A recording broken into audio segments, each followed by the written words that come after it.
Thank you for joining me on this video.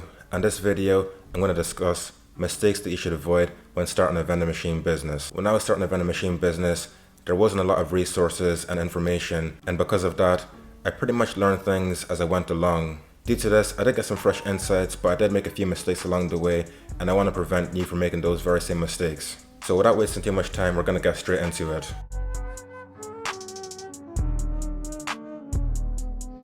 So the very first mistake that you'd want to avoid is not checking the vending machine when you're buying it.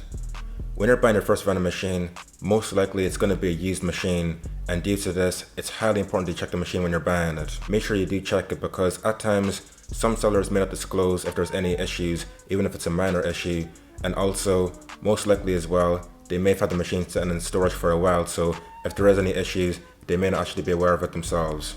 When you're testing a vending machine, don't be shy. At the end of the day, this is your investment. You're putting money into this, so make sure you do take your time and make sure that the machine is working correctly. Test the vending machine slots. Make sure you ask plenty of questions, and also make sure that the vending machine is updated to accept new currency. You mainly want to do this to avoid any unpleasant surprises after you have bought the vending machine. So now we're going to move on to number 2. For the second mistake that you want to avoid, it comes to commission. So when you're negotiating a new vending machine deal, and you finally get a business that's interested, the one thing that you want to avoid is getting too excited when it comes to commission. In my experience, most business owners will like to negotiate commission, and you shouldn't let them take advantage of you in any single way. They may throw out a higher number, and due to you being excited, and just because you want the deal to happen, you might agree to this, but it's something that you should really try and compose yourself with. Paying a very high commission is something that's going to ultimately affect your profits greatly. So my best tip is, although you might get a bit excited, try and compose yourself and do your very best to negotiate a fair commission. If it is a good location, it might be worth paying a bit more commission for, but that's up to your own discretion.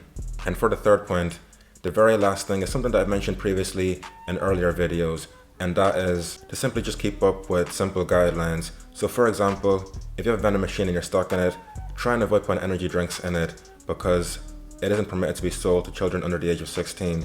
So just try and avoid that altogether. And then another thing as well is when you're buying your stock, try and avoid packaging that says multi-pack, not to be sold separately. These are things that can be easily overlooked, but you do want to follow these procedures as best as you can, just to prevent yourself from having any trouble in future as you go along. So that is it for today. I hope you found some value in that video and you found it insightful and helpful.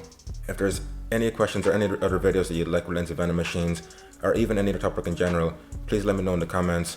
I really do appreciate your feedback. Again, thank you for watching.